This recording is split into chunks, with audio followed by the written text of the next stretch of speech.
Why are you waking up in the middle of the night? No matter if you're just waking up for no reason or you're gasping for air, going to the bathroom all the time, let me tell you, it's not what you think. And despite what sleep supplement companies want you to believe, popping another pill or supplement is not going to fix it. That's why in this episode, I'm going to reveal the 6 most shocking reasons why people like you wake up in the dead of the night, whether it's gasping for air, feeling wide awake at 4 a.m., or laying there and your mind is racing. You see, the problem is much deeper than any of what I just talked about. And here's the best part. I'm not just going to tell you why it happens or what's going on. I'm going to give you a quick fix to get immediate relief you can start using tonight. And even more importantly, I'm going to show you how to fix the root cause of each problem. Because when you don't know how to get long lasting relief by getting to the root of the problem, that's when you're stuck in the trap of having to rely on different pills and supplements. For those of you who are new, I'm Dr. Dylan Peckus. I overcame sleep apnea myself and have been helping others do the same for many, many years, including you right now if you're watching this video. So let's talk about the supplement trap before we're diving into the 6 awesome things. Well, I guess they're not awesome, but we're going to make them awesome. And we're going to talk super briefly about the supplement trap before we're diving into these 6 issues and how we're going to be fixing them. The supplement trap is the idea that when a patient or a person, they're cured, that's a customer loss. And it made me paranoid by like centering out the name of this, but I swear every single time I even say it or have it on the screen, the algorithm doesn't like me. I'm like literally not kidding. To the extent that I would do that. And the reason we get into this trap of supplements or pills is because of dependency, especially around sleeping pills, sleeping supplements, etc. Now, I'm not saying to stop any of those. I'm not saying that. That can be very dangerous. What I want to highlight and illustrate is that supplements or other chemicals around sleep breed dependence. Unlike taking magnesium or a B vitamin, where you increase the stores in your body, you can stop taking it. That's not the case for many sleep medications and also sleep supplements. And that's why the same thing goes. The same idea of a patient cured is a customer lost. The same idea applies to all these supplement companies that want nothing more for you to keep buying melatonin, buying GABA, buying all these different things here. Because if you're taking these and the moment you stop taking them, then your sleep gets worse. That is something that is habit forming. Despite what this box literally says, this is a bunch of malarkey. Like it literally is. Don't believe me? Start using this for 5 nights and try to not use it. It will not go well. So it's about breaking you out of their healthy recurring revenue strategy and getting you to a place of actual health. So that's why when I'm going over these top 6 reasons, you're going to understand why they're going on, how to get a quick fix, and also, of course, how to fix the underlying issues. And as we're going through these, some may apply to you, some may not apply to you. Multiple may apply to you. Make sure you watch all of them because you will be able to pick up more things you can have in your toolkit of getting great sleep. Now, the first one is about waking up gasping for air with or without your heart racing. Now, for this guy here, which I hope this is a stock photo actor and that's my new next favorite career, just kind of looking more outrageous than usual. So let's talk about why this happens. Because when you just hold your breath in real life, if you did that for 30 seconds, you're not going to have this reaction like, you're not going to do that unless you were stuck at the bottom of the pool for like 3 minutes and you're not David Blaine. So if anyone knows or remembers David Blaine, please let me know. So, why this happens. So when your airway gets blocked off, you have a faster inhale, pulling in these weak muscles like your tongue, your palate, back of the throat, all those different muscles. Then it's going to suck it shut, just like a little vacuum there, and then block it off. Now, the reason you will wake up gasping for air is because when this happens, when your body senses this closure, it's going to start to send a signal through the sympathetic nervous system. That's your fight or flight nervous system. It's going to send you into overdrive. So when your throat is like this, it's closing off, you can imagine a bunch of neurons in your brain, they're hitting a button that are like panic, breathe. And that's why you get this big jolt of like like that. And that's also why you'll have this heart pounding at night. If you have heart pounding, that means the problem is far worse than without it. And the reason that happens because your sympathetic fight or flight nervous system will also increase your heart rate. So to summarize all that really quickly, when your breathing gets blocked off, it hyperactivates your sympathetic nervous system. So if you're waking up tonight because you have this closure as shown here, here is your short-term fix to do tonight. So as soon as you wake up, you want to be able to get into a breathing pattern, even sit up.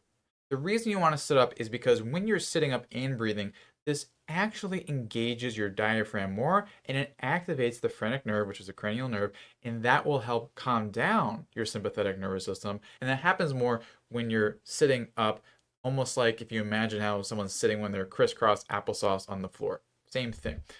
You're going to do box breathing, square breathing, whatever you want to call this.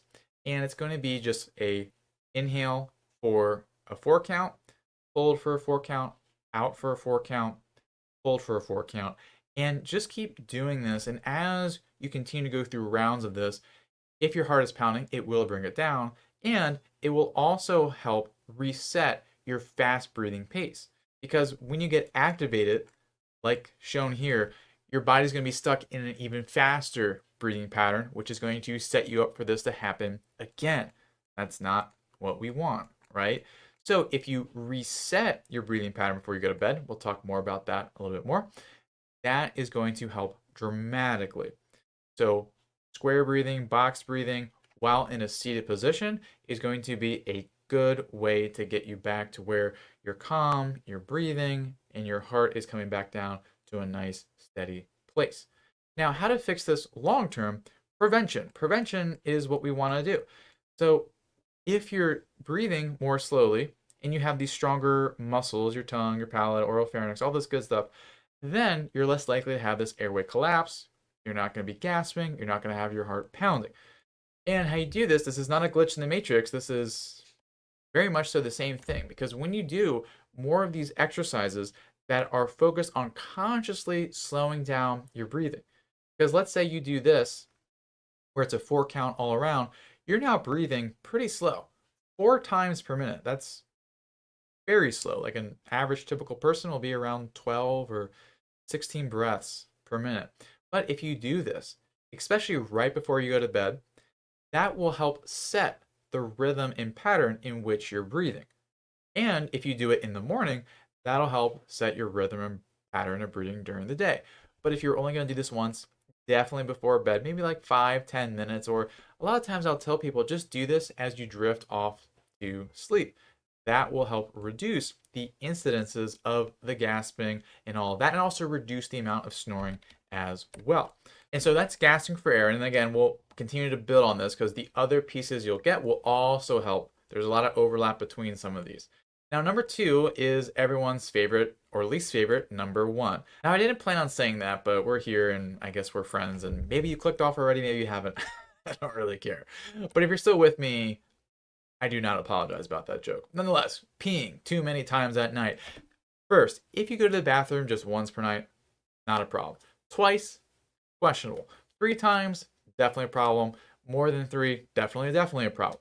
Now we can say there's all these different causes of peeing at night or nocturia that go on. And this was actually a really, really big one for me. And I never thought I'd admit to just peeing at night. Well, I guess other people do it too much, where just waking up and actually producing a lot of urine. Now we're getting really personal.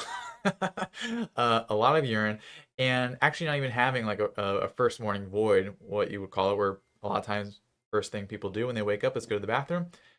Didn't do that because I did that like 3-4 times a night.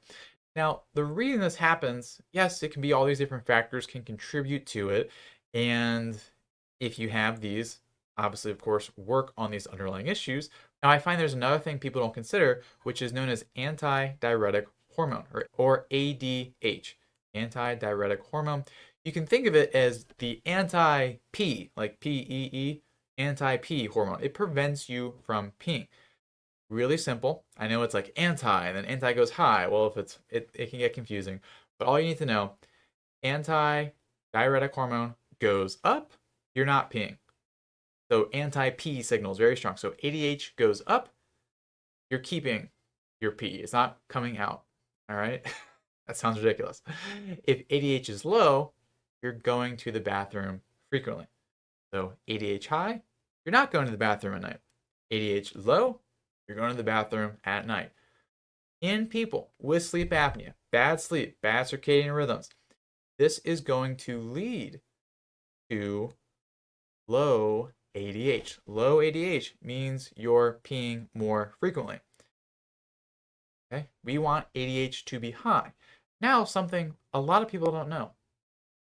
ADH is a circadian hormone.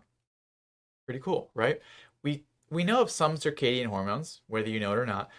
Cortisol is a circadian hormone. It should be high in the morning. Melatonin is a circadian hormone. It should be high at night. Super simple. There's many of them.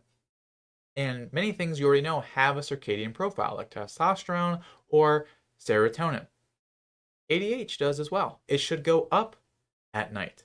But when we have really disrupted sleep patterns, like sleep apnea, insomnia, ADH is low at the wrong time.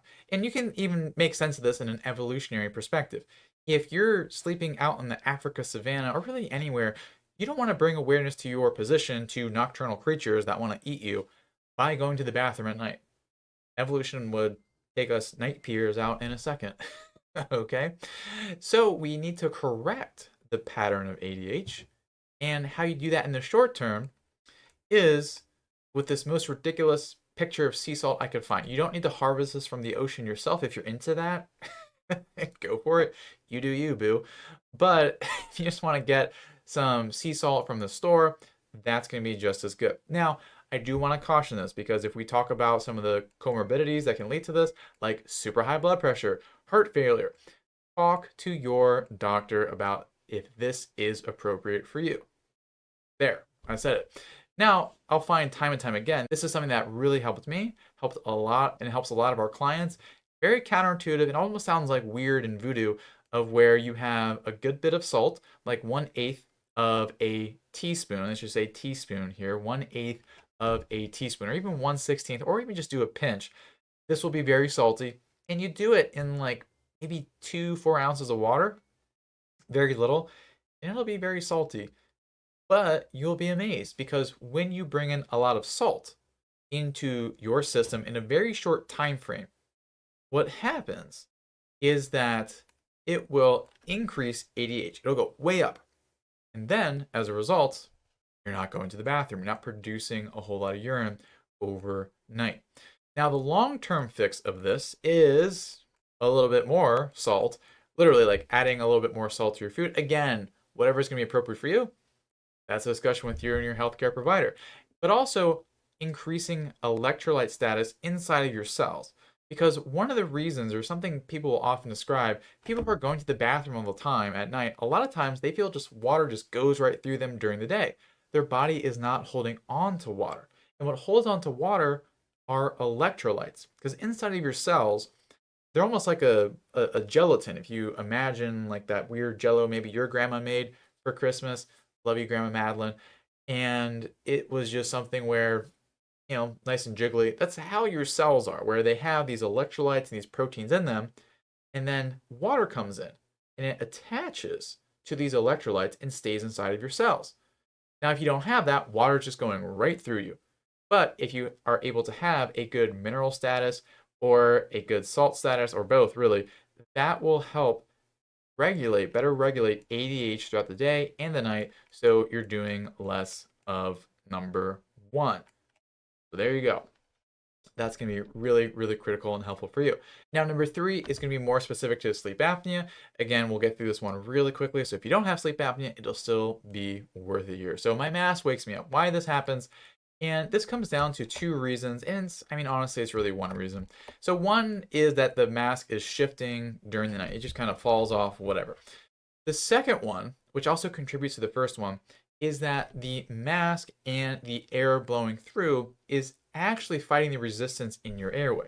So if you're stuck in this pattern where you're breathing poorly, you have weak muscles, you're going to have high airway resistance. It's going to take a lot for that air to go through.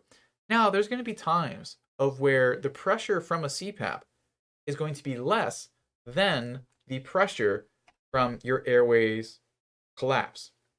That was the most biophysical way to say your CPAP is not going to be able to blow your airways open. So just like if you've ever had like a pump, like a motorized pump, and you put it to something and then it just like flies off like that, that's what a CPAP is doing because the pressure, the air has nowhere to go. So laws of physics, that thing is going to pop off. So if you're able to lower the airway resistance so things can flow more easily, that would be greatly preferred. So, as part of that, number one is if you've gone through the process of finding a better fit, I'm not gaslighting you. I'm just saying that's a big part of it. Maybe you haven't done that. Maybe you haven't tried different masks or nasal pillow, etc. But finding ways to make a band aid work a little bit better, it's a good short term mechanism. Is it perfect? Obviously not. The other thing is to reduce airway resistance. And again, even if you don't have sleep apnea, even if you're not using a mask, this is yet another exercise you can do of reducing airway resistance. And this one's going to be more specific to people with sleep apnea, but nonetheless something you can use. So while wearing the mask, and again, if you aren't using a CPAP, you can just do this anyway. But if you do want to help your body work better with the CPAP, you can just do a very simple 10 in, 10 count in, 10 count out. And as you're doing that, your body will start to better get into the rhythm of breathing with that continuous airway pressure. This will also work with a BiPAP as well. You may have to adjust it a little bit, maybe a little bit more on the inhale or the exhale, depending on your setting. But nonetheless, it's the idea of having a period of time where you're acclimating your body, your brain to this continuous airway pressure. And as you do this, this will allow your airways to open up a little bit more. So then you have less of that resistance. So you don't have the flying off of the hose at night. Now, the long-term fix is dialing down the pressure.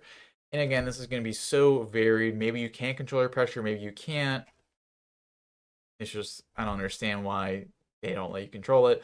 But being able to reduce the pressure is going to be super important because if it's just blowing off, like, doesn't take a medical degree to know how to make that thing work better. And then, of course, always my very biased answer is using natural alternatives so that you can be medically cleared from ever having to use a CPAP. That's a nice one. Now, there's a third option, and that's actually our fake sponsor. I do this as a joke for myself to keep my mind occupied, but also to make sure that you're still awake over there. And it's the Snore Strap 500. And what this does, as you can see, is state of the art comfort of where that mask is never going to leave your face. World War III or 4 could break out and this mask is still going to be strapped to your face. And here's the best part. You're not going to be worried about your breathing. You're not going to be worried about feeling claustrophobic because the sensation of tightness will be so overwhelming you will not be able to even think about that. But wait, there's more. Because if you act now, we will throw in the Snore Strap 5000. That is 10 times better and 10 times more annoying, and you will actually be able to prevent one of the number one fears that people have about sleep apnea and snoring, and that's your partner leaving you. But if you use a Snore Strap 5000, it will keep you locked in with them, and you'll both be sleeping together.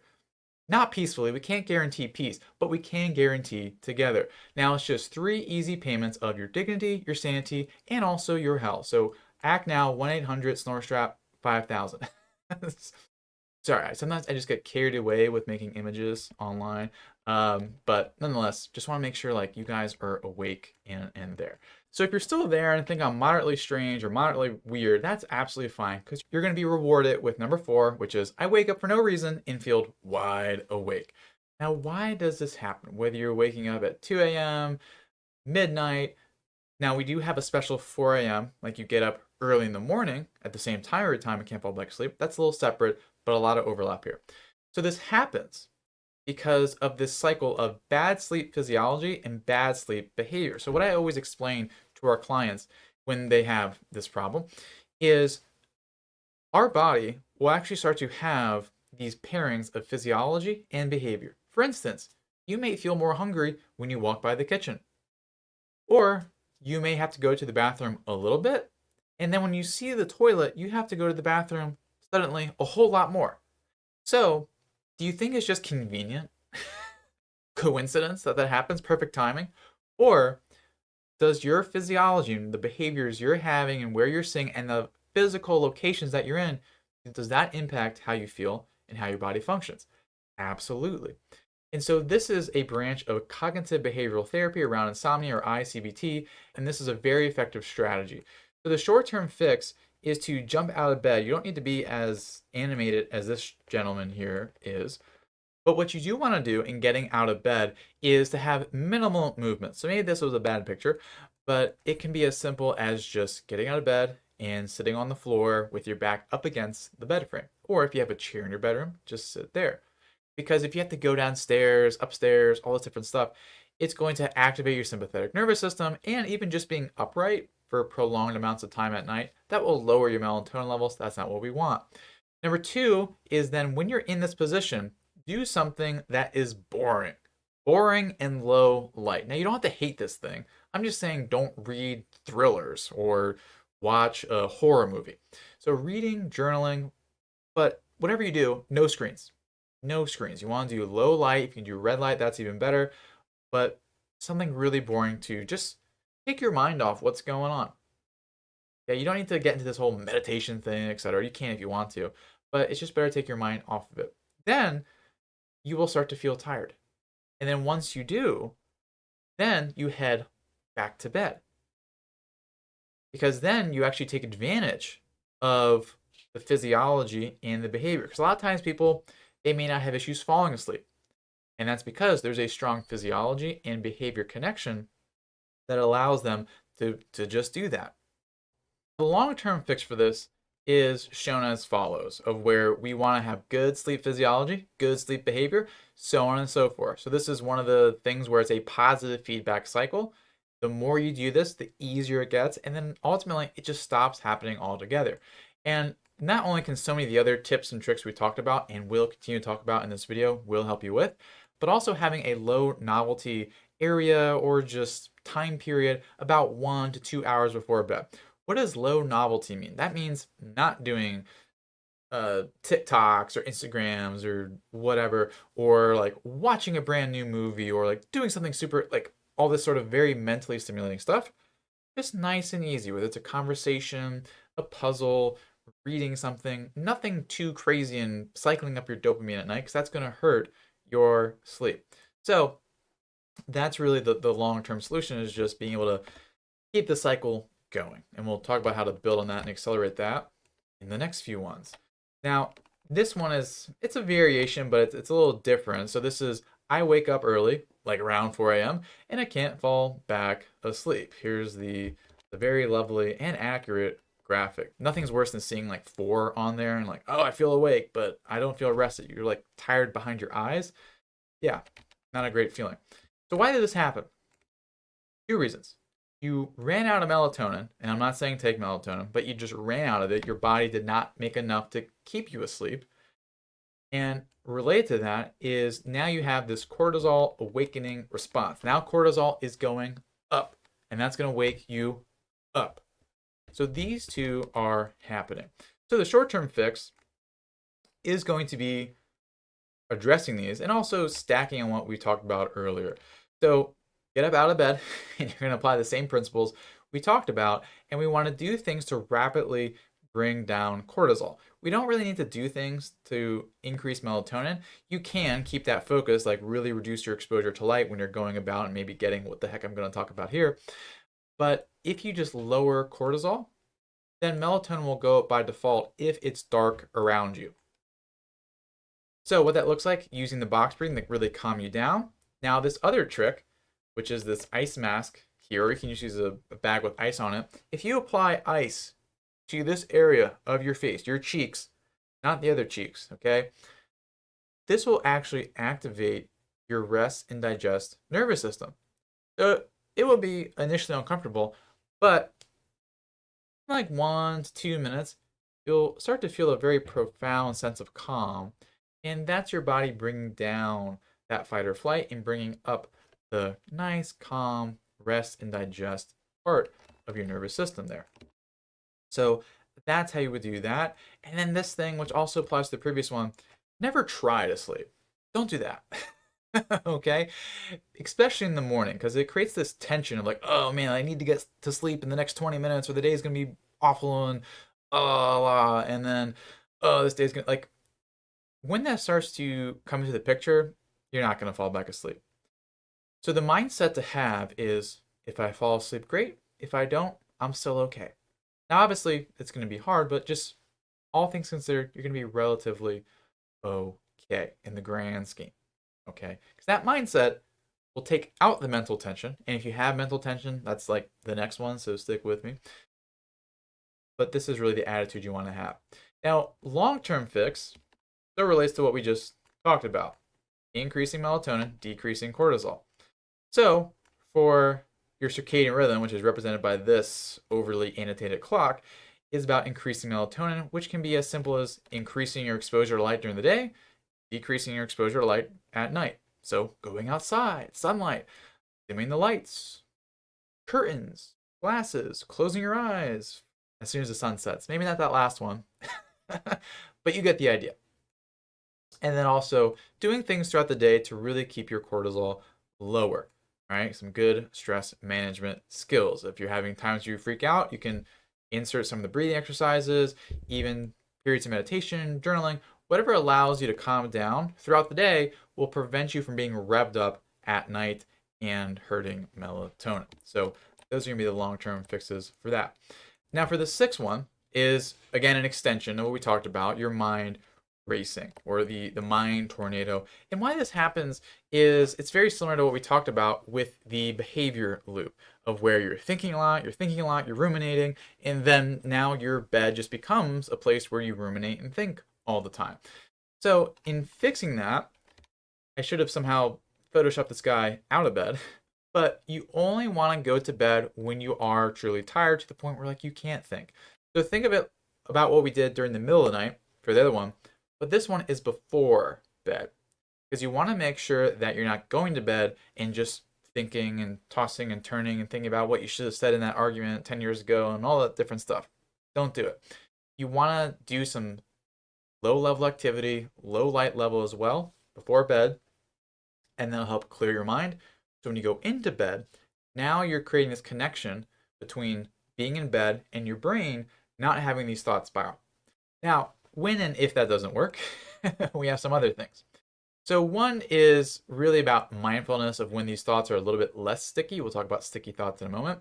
And just going through a process of you acknowledge your thought. It's just really simple. Oh, there's the thought about what I should have done with the yard over the weekend. Okay, there it is. And just acknowledging it just like you would with like, hey, here's this finger. And then as you do that, then start to bring your focus into something more physical. And that could be honing in on your breath. A lot of people do that. Or maybe people do a body scan where they focus on their toes, their ankle, they go through that. And then just continue to get into a deeper connection with sensing your breath. And then it's hard to explain, but you start to feel or experience this separation of your thoughts and yourself. So instead of being like this, where you're all sticky, you have some separation there and things start to become a lot easier. Now, if you have some sticky, icky thoughts, this is where I want to bring in, and I always say your name wrong. I always say Katie Byron instead of Byron Katie. But anyway, this is a great book. I'm going to give you the highlights of it, but again, go check it out. It's really great stuff. So this is when you have sticky thoughts that are like just coming in there, and it starts the same way, where you identify the thought, and then you want to ask yourself, like, is this true? Should I really have done that?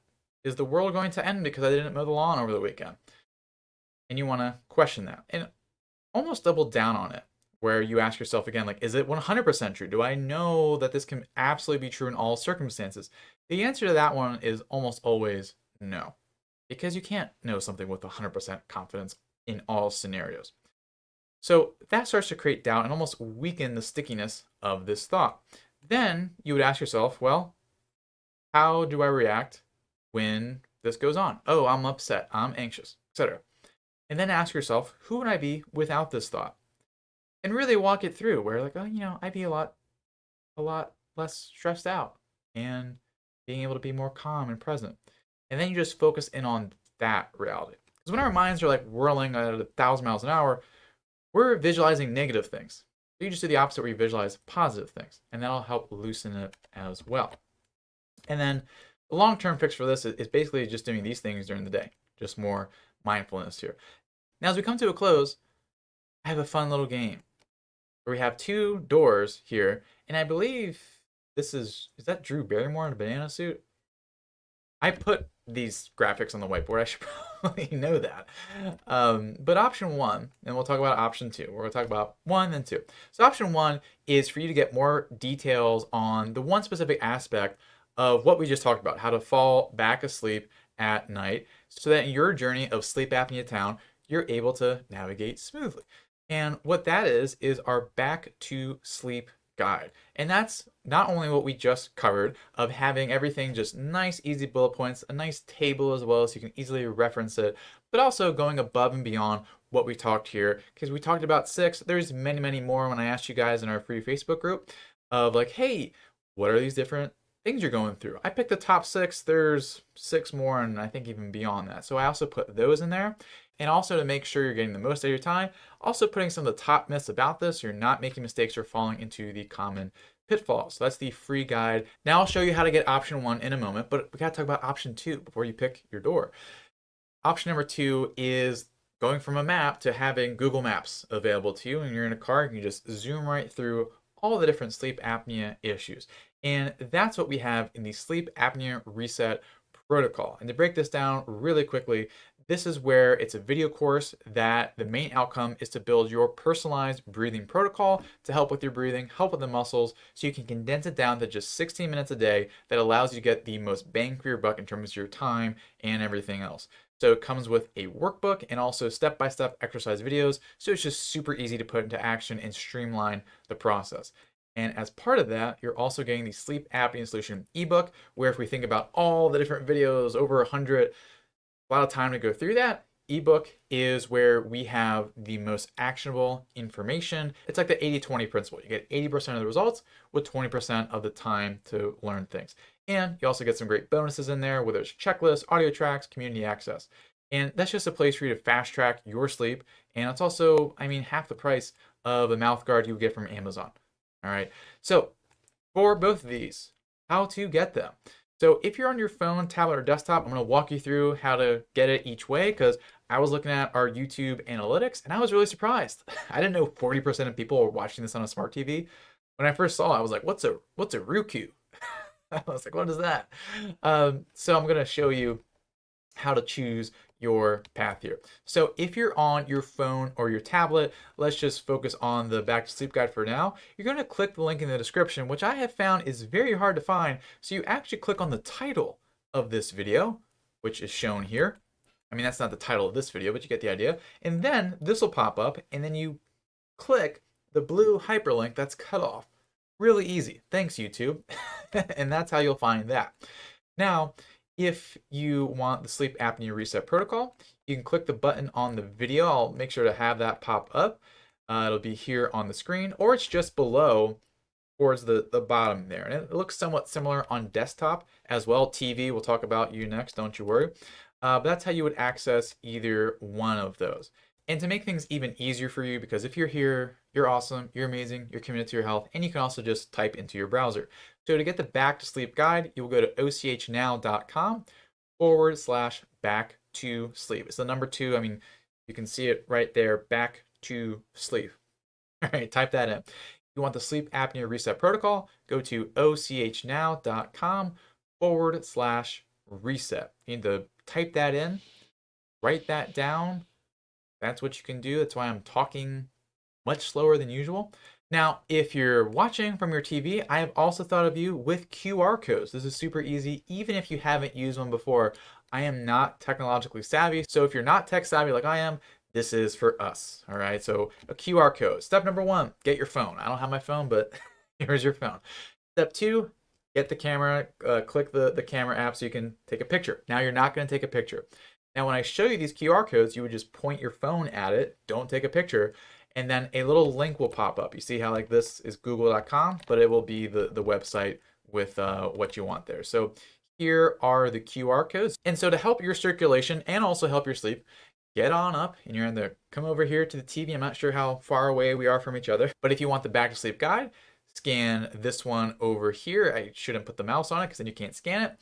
And if you want the sleep apnea reset protocol, which has reset written underneath of it, that is there. So go ahead, point your phone at it, I guess, and then have your camera app, and then it'll come up, click the link, and then it'll take you to, it'll literally take you to these pages over here. So sorry I moved it last minute there, but I'll just continue to keep those up so it's easy to use. Either way, you win because as you've gone through this video, learn those 6 ways, and now you have some great opportunities to continue to accelerate your journey to nice, refreshing sleep, less snoring, less CPAP, and just more living.